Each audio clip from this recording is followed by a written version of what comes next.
আলোচনার ধারাবাহিকতায় আজকে আমরা আল্লাহ পাকের পরিচয়, তার শান, তার সত্তাগত পরিচয়, তার কিছু গুণাবলী নিয়ে আলোকপাত করার চেষ্টা করব।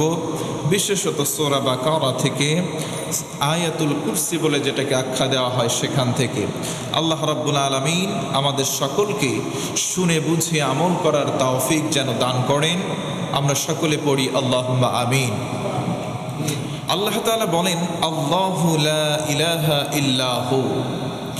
আল্লাহ তাআলা এমন সত্তা যিনি ব্যতীত প্রকৃত উপাস্য এই পৃথিবীতে আর কেউ নাই। আল্লাহু লা ইলাহা ইল্লাহু। শুরুতে আসুন আমরা জেনে নেই আল্লাহ পাকের নাম। আল্লাহ হচ্ছে জাতি নাম, এটি রুট।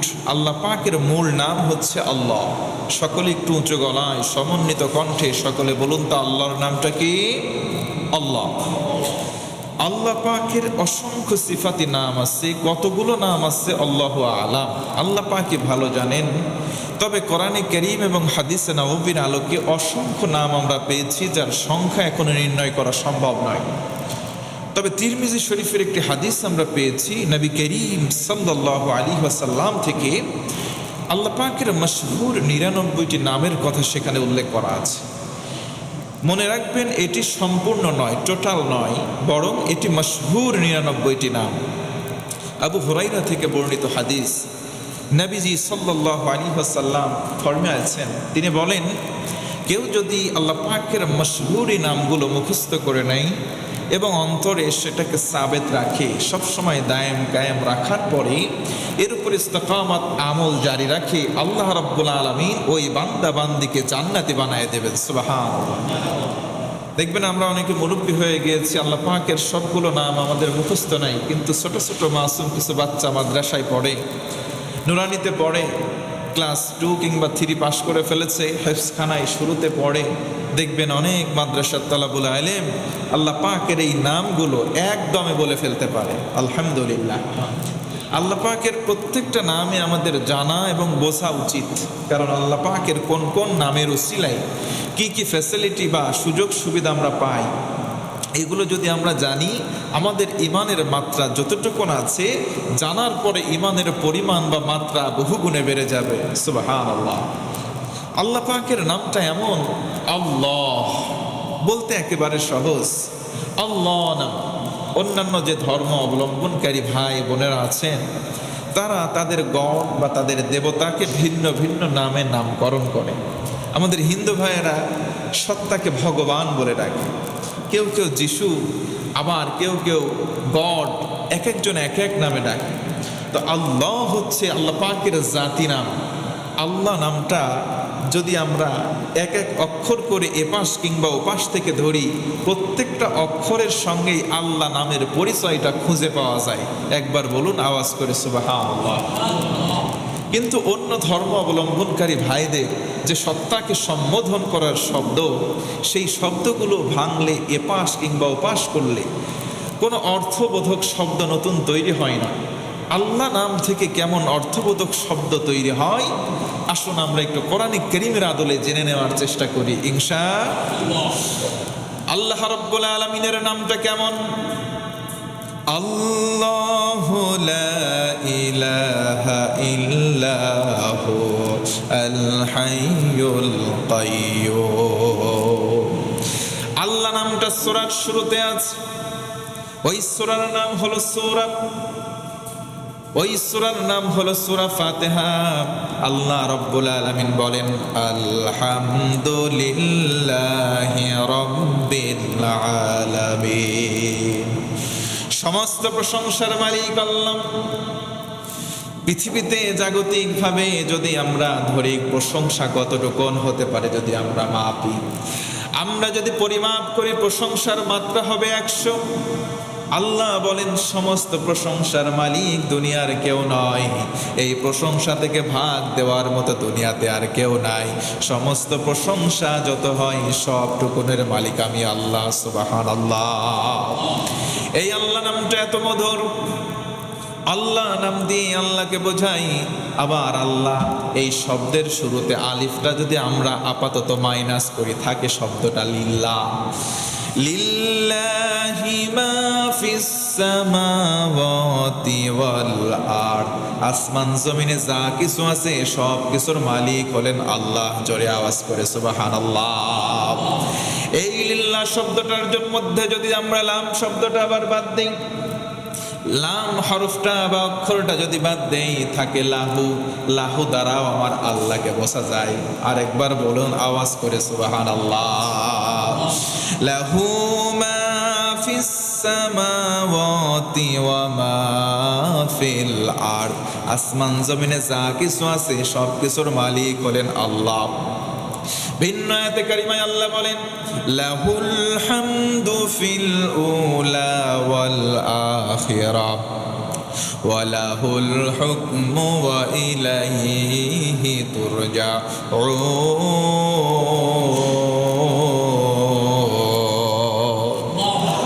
আল্লাহ রাব্বুল আলামিন বলেন, লাহুল হামদু ফিল উলা, প্রত্যেকটা কাজের প্রারম্ভিক, প্রতিটা কাজের শুরুতে আল্লাহ পাকের প্রশংসা আদায় করো। ওয়াল আখিরা, কাজের শেষেও প্রশংসা করো। কার? কাজের শুরুতে আল্লাহর প্রশংসা, আবার কাজের শেষেও প্রশংসা আল্লাহর। আমরা যদি বলি আল্লাহ কারণটা জানতে চাই, কেন প্রশংসা করব সব সময়? আল্লাহ বলেন লাহুল হুকমু, সমস্ত রাজত্বের মালিকানা আমি আল্লাহ পাকের হাতে আছে। ওয়া ইলাইহি তুরজাউন, আর ফিরবা একমাত্র আমার দিকে, কোনো সন্দেহ নাই। দিন দুনিয়া শেষে আমরা যে প্রারম্ভে এসেছি, আমাদের একদিন অন্তিম হবে। এই অন্তিম লগ্নে আমরা একদিকেই ফিরব।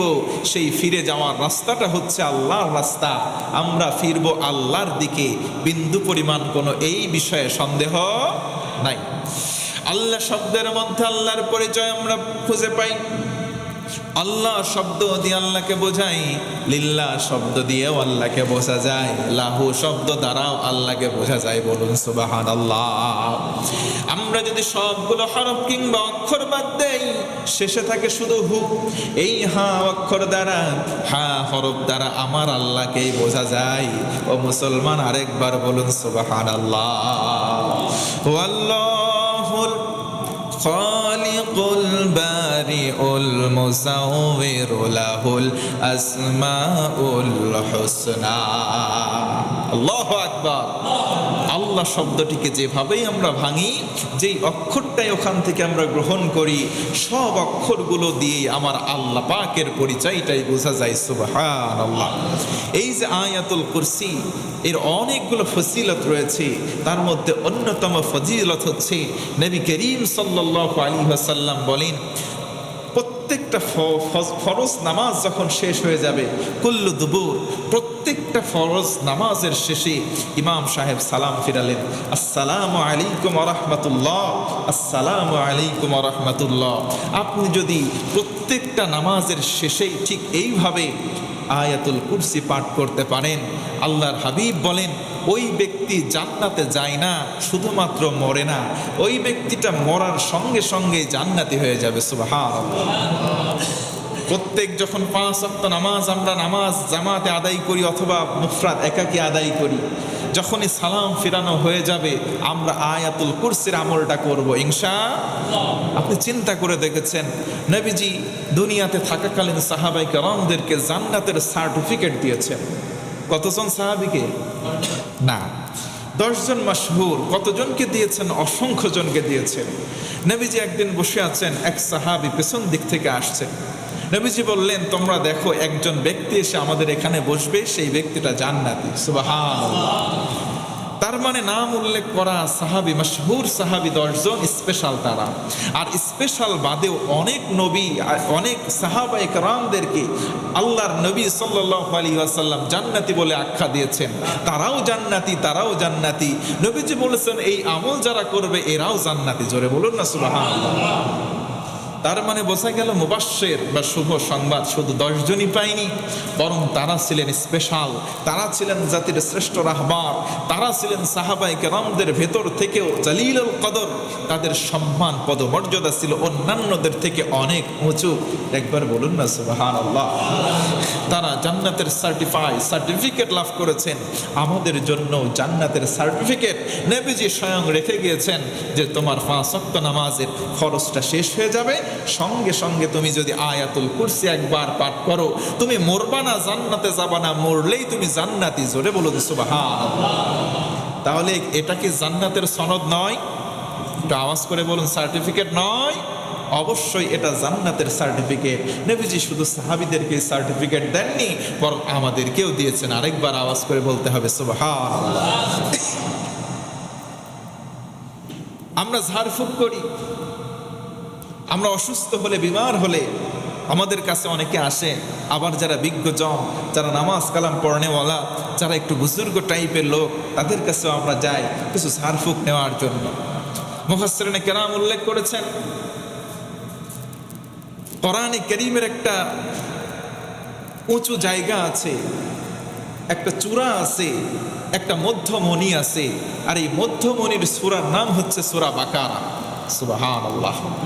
আর এই মধ্যমণির মধ্যে একটা সবচাইতে বড় কেন্দ্রবিন্দু আছে, এই কেন্দ্রের নাম হচ্ছে এই আয়াতুল কুরসি। সুবহানাল্লাহ। তাহলে আজকে থেকে আমরা জানলাম কোরআনে কারীমের চূড়া অর্থাৎ সবচাইতে উঁচু সূরার নাম হচ্ছে সূরা বাকারা, আর এই উঁচু চূড়ার কেন্দ্রবিন্দুর নাম হচ্ছে আয়াতুল কুরসি। সুবহানাল্লাহ। আয়াতুল কুরসি পড়ে কেউ যদি কোনো অসুস্থ ব্যক্তির উপরে দম করে, এটা শেফা হিসেবে কাজ করে। সুবহানাল্লাহ। মুফাসসিরিনে কেরামগণ বিভিন্ন হাদিসের হাওলা দিয়ে এসেছে, বলেছেন এই আয়াতের ভেতরে আল্লাহ পাকের এমন কিছু নাম গোপনভাবে রয়েছে, যেটাকে কেউ যদি তেলাওয়াত করে মনস্কামনা পূরণ হয় না, জায়েজ কিংবা নেক দোয়া আল্লাহর কাছে করে, আল্লাহ পাক এই দোয়াটাও ফেরত দেয় না। সুবহানাল্লাহ। ইসমে আজম যাকে বলা হয়, ইসমুল আজম, আমরা বলি ইসমে আজম। এই ইসমে আজমটা অধিকাংশ মুফাসসিরিনে কেরামগণ বলেছেন কোনটা কোনটা কেউ বলেননি যে এই নামটা, তবে অধিকাংশ মুফাসসিরিনে কেরামগণ উল্লেখ করেছেন আয়াতুল কুরসির ভিতরেই আল্লাহর ইসমে আজমটা লুকায়িত আছে। সুবহানাল্লাহ। কেউ কেউ বলেছেন আল হাই, আল কাইয়ুম, এই দুইটা নাম ইসমে আজম। তবে কোনটা ইসমে আজম আমরা না খুঁজে আমরা এতটুকুন বিশ্বাস করি আল্লাহু আ'লাম, আল্লাহ পাক ভালো জানেন। তবে যদি কোরআনে কারীমের মধ্যে যতগুলো আল্লাহর নাম এসেছে সবগুলো যদি আমরা রপ্ত করি, এই নাম ধরে ধরে যদি আল্লাহকে ডাকি, আল্লাহ বলেন উদউনি আস্তাজিব লাকুম, বান্দা আমারে ডাক, আমি তোর ডাকে সাড়া দেব। সুবহানাল্লাহ। স্পেসিফিক তাফসীর ইবনে কাসির প্রণেতা বলেন, যেহেতু আল্লাহ আল্লাহকে ডাকতে বলেছেন, কিন্তু কোন নামে ডাকতে হবে আল্লাহ এখানে বলেননি, তার মানে আম করে দিয়েছেন আল্লাহর যতগুলো গুণবাচক নাম আছে, কোন নাম ধরে যদি কেউ আল্লাহকে ডাকে, আল্লাহ পাক ওই বান্দার ডাকে সাড়া না দিয়ে বসে থাকে না। সুবহানাল্লাহ। তার মানে আমরা আল্লাহকে বেশি বেশি ডাকবো। আল্লাহর রুট অ্যান্ড রোটেশন জাতি নাম হচ্ছে আল্লাহ। একটু আওয়াজ করে বলুন তো আল্লাহ।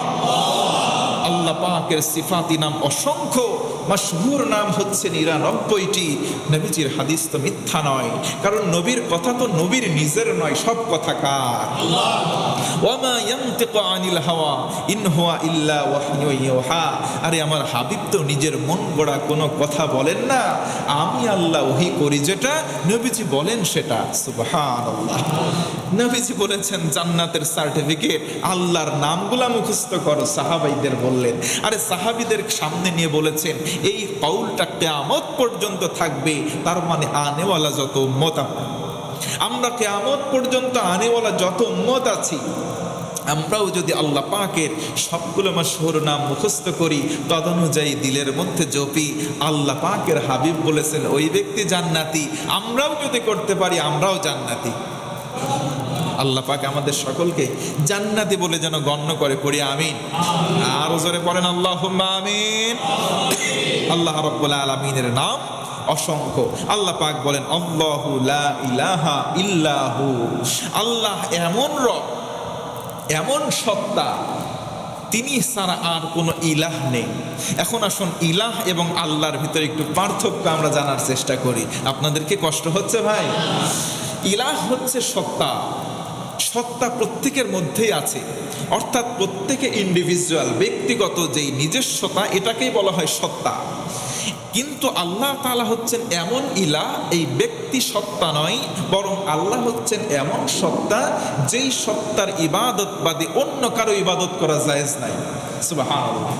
তার মানে পৃথিবীতে সত্তাগত দিক থেকে, অর্থাৎ একত্ববাদের দিক থেকে একমাত্র ইবাদত পাওয়ার যোগ্য আল্লাহ, এরই নিমিত্তে ইলাহ শব্দ ব্যবহার করা হয়েছে। অর্থাৎ ইলাহ শব্দটা কেবলমাত্র তার সঙ্গেই যায়, আর ইলাহ আমাদের আল্লাহ। অর্থাৎ এক কথাই বলতে পারি সহজ ভাষায়, যত ইবাদত পৃথিবীতে রয়েছে একমাত্র হবে সত্তার জন্য। আমি জানতে চাই ভাইয়েরা, বলেন আমাদের সত্তাকে? তার মানে স্পষ্ট কথা এখান থেকে প্রতীয়মান বা প্রমাণিত হয়, সকল ইবাদত হতে হবে আল্লাহকে দেখানোর জন্য। কাকে দেখানোর জন্য? আজকে দুনিয়াতে মানুষকে বা লৌকিকতা দেখানোর জন্য, মানুষকে দেখানোর জন্য ইবাদত, রিয়াযুক্ত ইবাদত আমাদের অধিকাংশের ভিতরে চলে আসছে। বিশেষ করে সামনে এই যে নির্বাচন আসছে, দেখবেন অনেক নেতা আছে সারা বছর নামাজের সঙ্গে সম্পর্ক নাই, সারা বছর নামাজ নাই। নির্বাচনের যখন ইশতেহার ঘোষণা হয়ে যাবে, দেখবেন পরনে নেতার পাঞ্জাবি, পায়জামা আর মাথায় টুপি। আছে না নাই? এইগুলো দেখবেন আসরের নামাজ এক মসজিদে পড়ছে, আবার ওখান থেকে নামাজের সালাম শেষ, সালাম বিনিময় করে চলে যাচ্ছে। ওই পাড়ার অন্য মহল্লায় যদি 15 মিনিট পরে জামাত থাকে, ওখানে গিয়ে যদি জামাত পায়, আসরের নামাজ আবার পড়ে। আছে না নাই ভাই? এইগুলো হচ্ছে লোক বা লৌকিকতা দেখানোর যুক্ত আমল, অর্থাৎ এই আমল ইলাহকে দেখানোর নিমিত্তে সেই বান্দা করে নাই। কথা বলে ঠিক কিনা? শুধুমাত্র নেতা নয়, অনেক কর্মীও আছে যারা নামাজই পড়ে না। আছে না নাই? তাহলে আমরা এই যে এত বড় একটা আমানত, আল্লাহ বললেন আল্লাহু লা ইলাহা ইল্লাহু, তিনি বাদে কোনো সত্তা নাই। তার মানে আয়াতের মূল অর্থ হচ্ছে ইবাদত তিনি বাদে অন্য কারো করা যাবে না। আল্লাহর ছাড়া অন্য কারো ইবাদত করা যাবে কি ভাই? এই যে গতকালকে আপনারা খবর হয়তো অনেকে জানেন, কেল্লাসার মাজারে হাজারে হাজারে মানুষ যাচ্ছে। কোথায়? আখাউড়াই কেল্লাসার মাজারে, ওখানে যাচ্ছে, ট্রেনের মধ্যে উঠতেছে, ছাদে উঠতেছে, ওরে বাবা, লাখো লাখো মানুষ যাচ্ছে। কেল্লাসার মাজার কি? আমার একটু কৌতূহল হলো, জানার দরকার। কেল্লাসাকে, কেল্লাসার অস্তিত্ব খুঁজতে খুঁজতে আমি তেমন কোনো উল্লেখ করার মতো কিছু পাইলাম না। মানুষের নাম কেল্লাসা, এটা কেমন নাম হতে পারে? একটু মুসলমানদের ভিতরে দেখেন তো, কেল্লাসা বলে ভালো মানা নাম কি আমরা মনে করি? এটা কত সুন্দর সুন্দর নাম রয়েছে নবীজি থেকে বর্ণিত। মুসলমানদের ভেতরে শ্রেষ্ঠ নাম আল্লাহর হাবিব বলেছেন 1 নম্বরে আব্দুল্লাহ, জোরে কন্যা সুবহানাল্লাহ। দ্বিতীয় বলেছেন আব্দুর রহমান। এই দুইটা নাম নবীজির জবানে মোবারক থেকে বের হয়েছে। তার মানে পৃথিবীতে যত নাম আছে, সবচাইতে উত্তম নাম হচ্ছে আব্দুল্লাহ আর আব্দুর রহমান। সুবহানাল্লাহ বলেন। এছাড়াও নবীজি হাদিসের পরক্ষণে বা ভিন্ন হাদিসে বলেছেন, তোমরা সুন্দর সুন্দর নাম তোমাদের অধীনস্থ সন্তানদেরকে দাও, সুন্দর সুন্দর নাম দাও। সাহাবী একজন ছিলেন, বললেন কেন? নবীজি প্রশ্নের উত্তর সঙ্গে সঙ্গে হাদিসে আবার বলে দিলেন যে সুন্দর সুন্দর নাম এই জন্য দিবা, কারণ কিয়ামতের দিন মানুষের নাম ধরে ধরে ডাকা হবে। জোরে গণ সুবহানাল্লাহ। নাম দিয়েছে রামিম। আছে না নাই?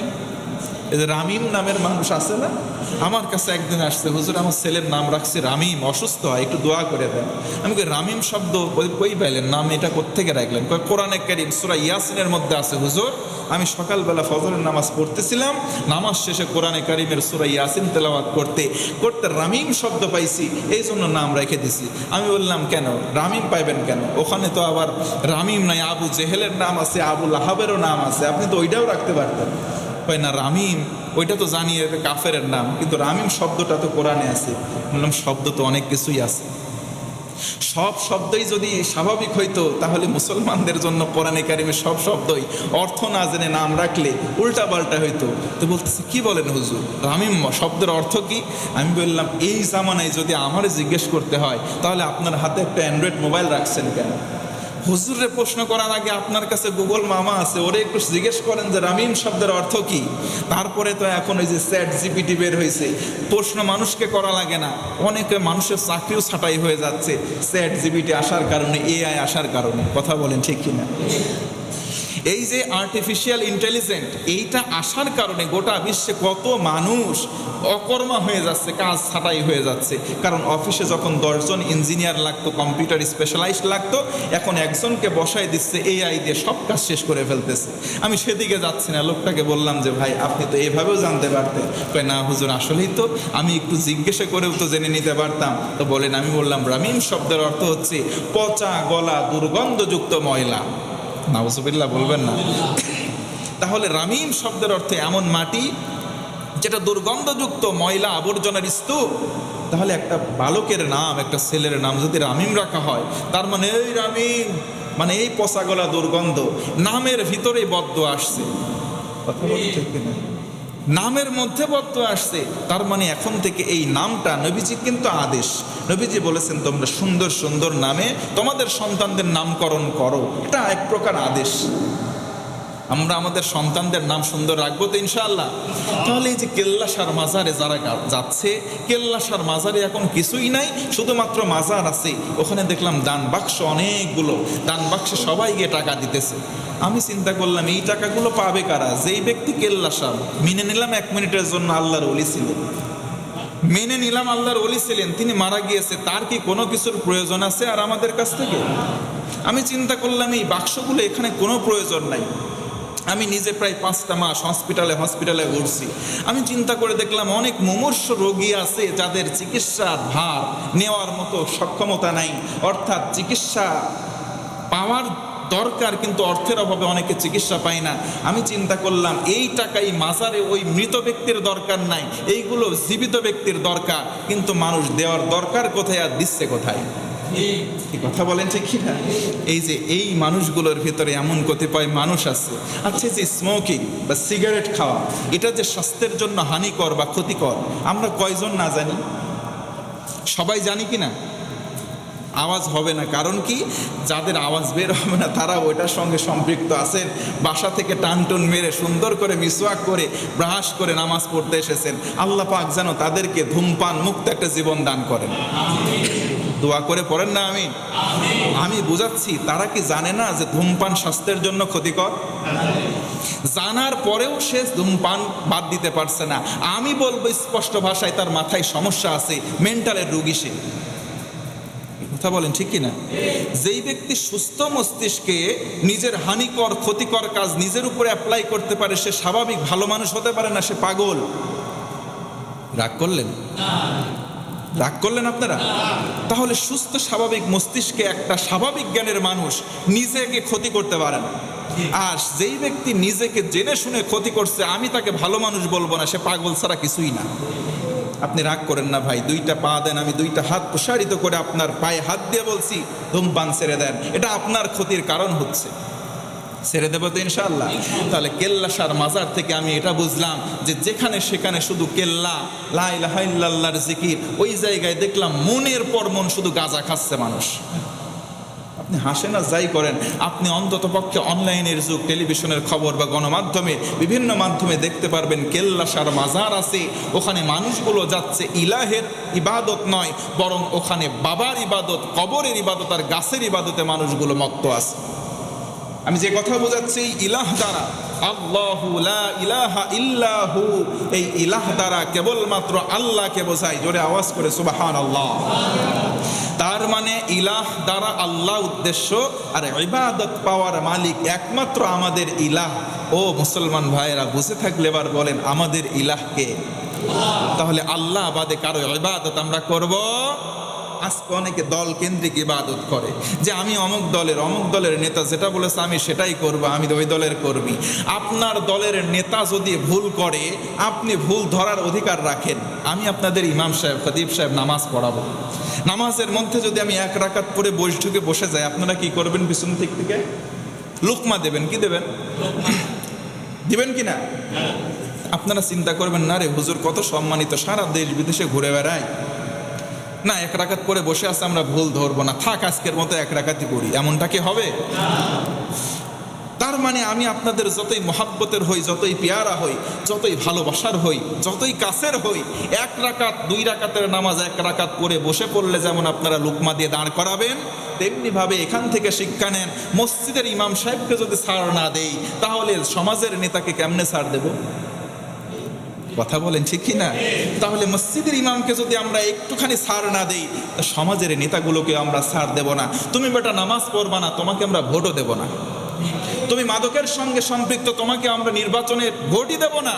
এই ভোট হচ্ছে আল্লাহর পক্ষ থেকে আমাদেরকে দেওয়া একটা অধিকার, আর এই অধিকার রক্ষা করা ইবাদতের শামিল। সুবহানাল্লাহ পড়েন। আপনাদের কি রাগ হয়ে যাচ্ছে? ইলাহা ইল্লাহু, আল্লাহ বলেন আমি আল্লাহ হচ্ছি ইলাহ, আর এই ইলাহ ছাড়া অন্য কারো ইবাদত করা যাবে না।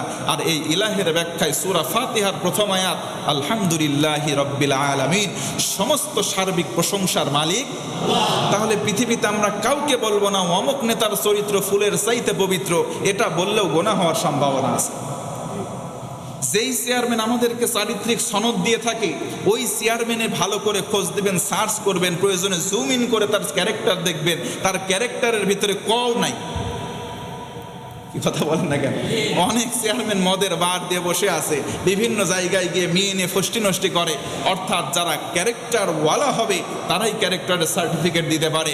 সুতরাং নিজের ক্যারেক্টার কেমন অন্যের কাছে সনদ নেওয়ার দরকার নাই, নিজের চরিত্রটা নিজেরই সবচাইতে ভালো জানা।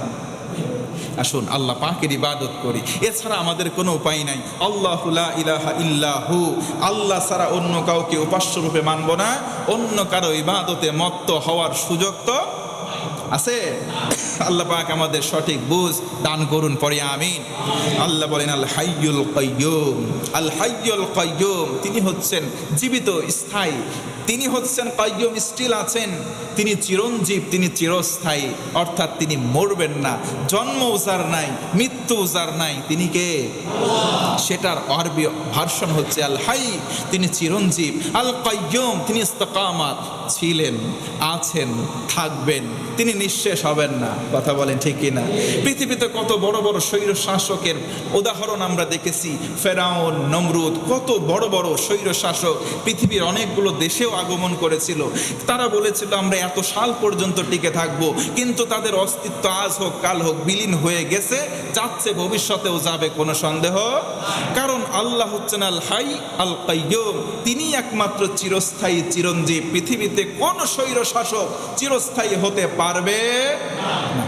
আল্লাহ তাআলা পরক্ষণে বলেন লা তাখুযুহু সিনাতুন ওয়ালা নাওম, আরে রব ইলাহ তিনি তো এমন যাকে তন্দ্রা পর্যন্ত আচ্ছন্ন করতে পারে না, তাকে ঘুমেও স্পর্শ করতে পারে না।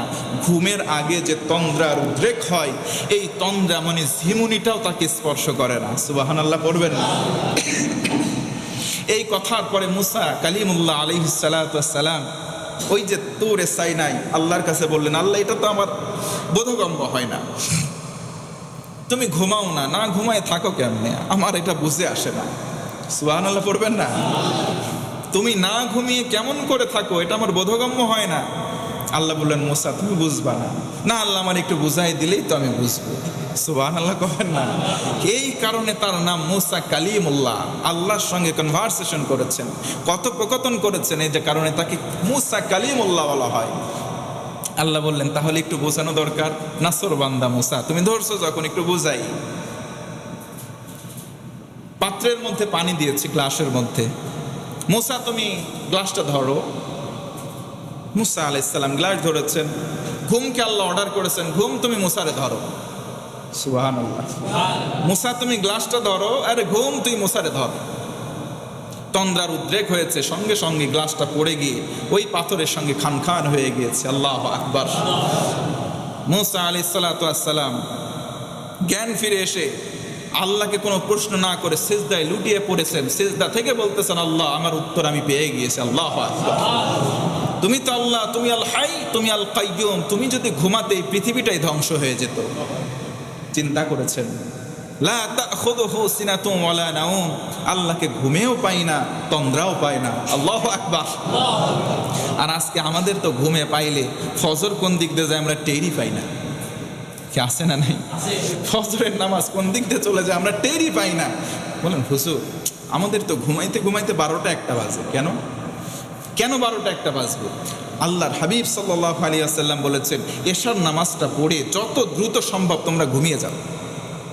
আর আমাদের এশার নামাজের পরে যত কার্যক্রম শুরু হয়, এশার নামাজের পরে দেখবেন অনেকে আছে আমরা শহরের বাসিন্দা ব্যাগ হাতে করে বাজারে যাই, আছে না নাই? এশার নামাজ পড়ে বাজারে যাই, বড় বাজারে বাজার করতে। এশার নামাজ পড়ে যত দ্রুত সম্ভব আপনি শুয়ে যাবেন।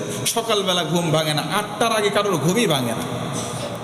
এই জন্য সকালবেলা একজনকে বের করে, নাম বলবো না, বলতেছি একটু ফোন দেই, না না হুজুর ওঠে নাই 8টার আগে উঠবে না, ফোন দিয়ে লাভ নাই।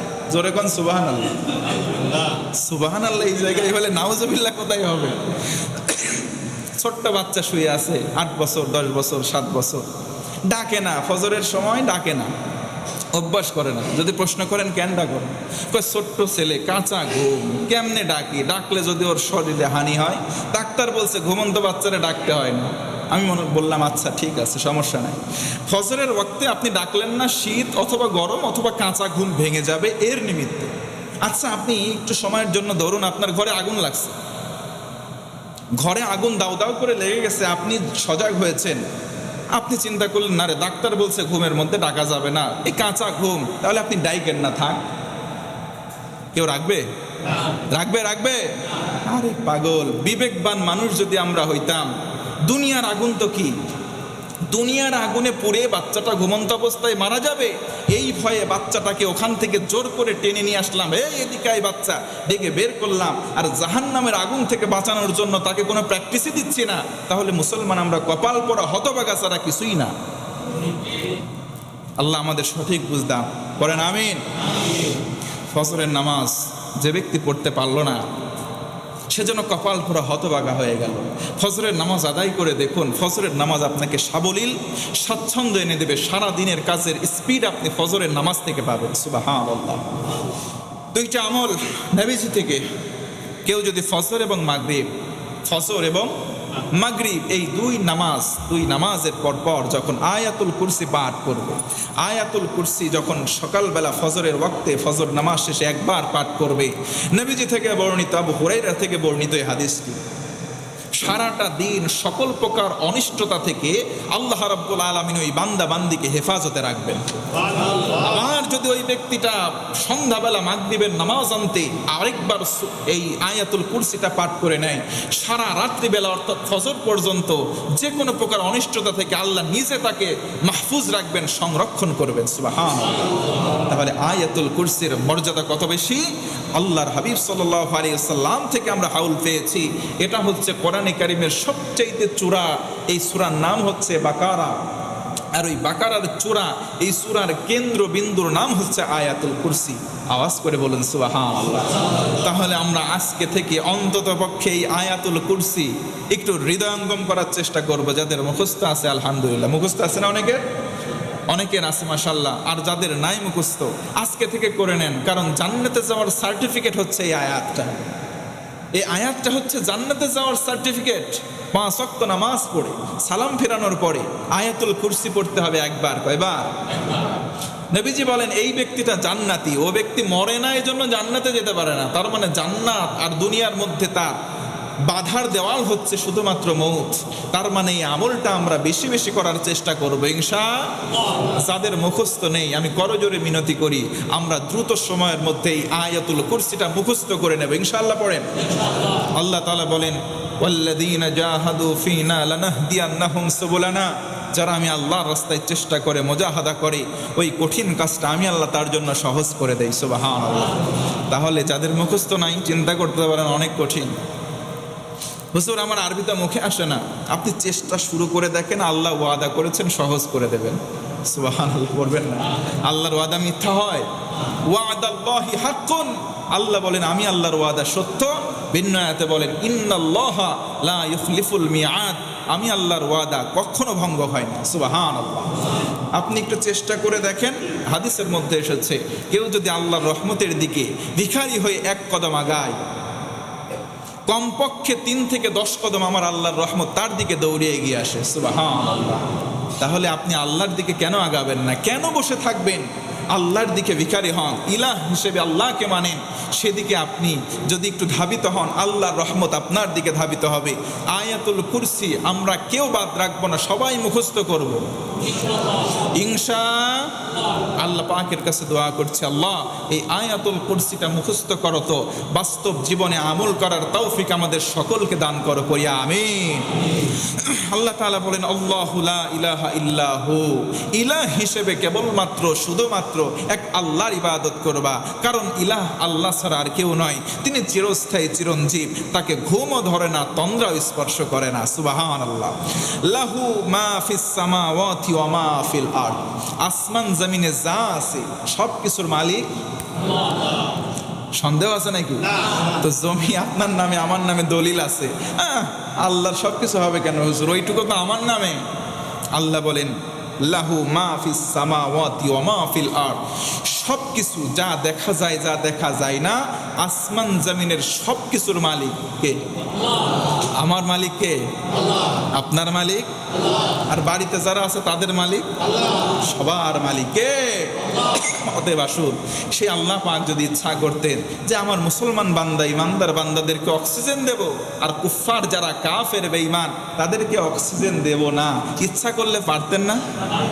কিন্তু তিনি না করে, তিনি যে ইলাহ, তিনি এই ইলাহের ভার্সন আম রেখেছেন, অল ওভার দ্য ওয়ার্ল্ড, গোটা বিশ্বের জন্য উন্মুক্ত রেখেছেন। অক্সিজেন শুধু তোরে দেব না, না বান্দা সবাই রে দিলাম, তুই বোঝ, বুঝার পরে আমার দিকে ফিরে আয়। সুবহানাল্লাহ। আল্লাহ প্রতিটা অপশন ঠিক এভাবেই রেখেছেন যে বোঝার পরে, হৃদয়ঙ্গম করার পরে যাতে করে বান্দা ফিরে আসতে পারে। আমরাও ফিরবো ইনশাআল্লাহ। আল্লাহ রাব্বুল আলামিন আমাদের সবাইকে এই তৌফিকটা যেন দান করেন।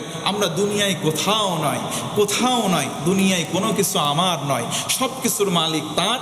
এই চিন্তা জাগ্রত করে যেন তার দিকে ফেরার তৌফিক আল্লাহ দেয়, করি আমিন। দুনিয়াতে এই জামাটা পরে আছে, জামাটা কি আমার? এটা উদাহরণ দেই, গত বুধবার তার আগের রবিবার, অর্থাৎ গত রবিবারে আওতাপাড়ার হাট থাকে, রবি আর বুধবার, বাস্তব উদাহরণ থেকে বলছি। আমার আব্বার বয়স হয়ে যাওয়ার কারণে হাটে সেভাবে যায় না, মাঝে মধ্যে প্রয়োজন থাকলে যায়। সেদিন দুইজন একসঙ্গে গেলাম, আব্বাকে একটা টেইলার্সে বসালাম, বললাম আপনি বসে থাকেন, আমি বাজারটা করে আসি, কাঁচা বাজার সব করে এসে ওখান থেকে চলে যাব।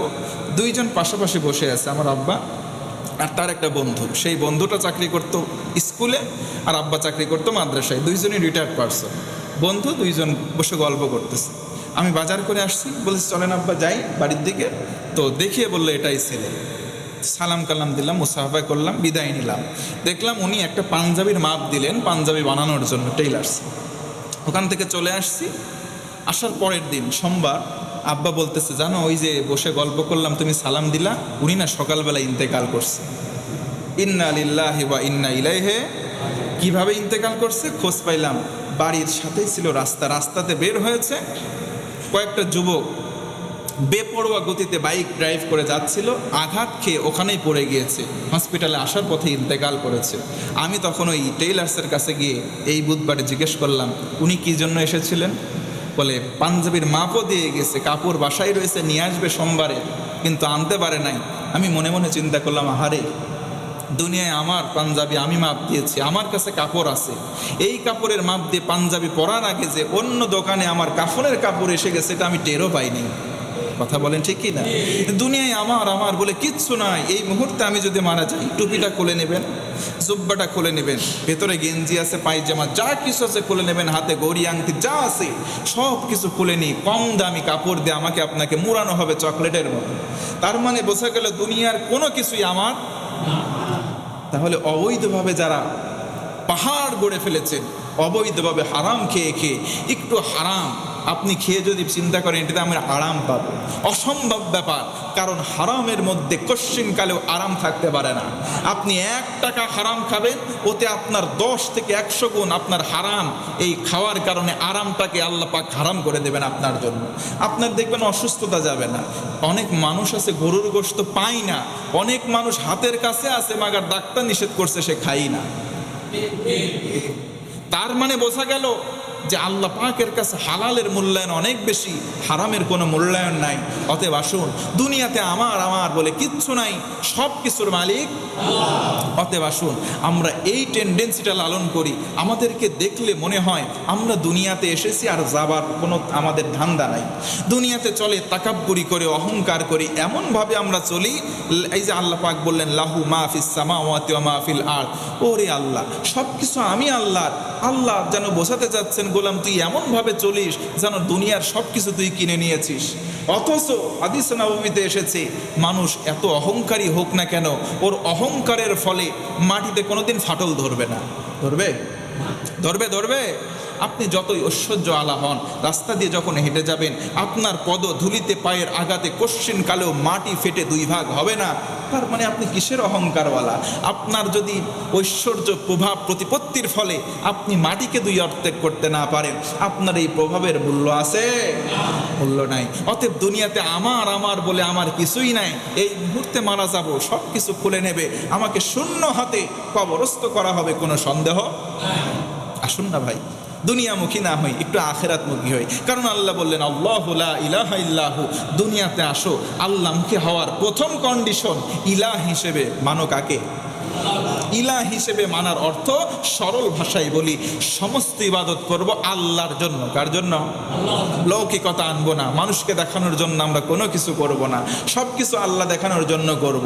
মানুষকে দেখানোর জন্য যদি আপনি 1000 বছর জিন্দেগি পেয়ে 1000 বছরের মধ্যে হাজার হাজার আমল আপনার থলিতে জোগাড় করেন, একত্রিত করেন, আপনার বিন্দু পরিমাণ লাভ নাই। আর যদি নিবৃতে এক ফোঁটা অশ্রু চোখ দিয়ে আপনার প্রবাহিত হয়, এটা যদি আল্লাহর জন্য হয়ে যায়, জাহান্নাম থেকে বেঁচে জান্নাতে যাওয়ার জন্য এক ফোঁটা অশ্রুই আপনার যথেষ্ট। আসুন ভাই, করজোরে বিনতি করি আল্লাহ পাকের নিমিত্তে, তার শান শওকত, তার সমস্ত বিধি আর বিধান, তাকে ইলাহ রূপে মেনে আমরাও তার জন্যই নিবেদিত হব ইনশাআল্লাহ।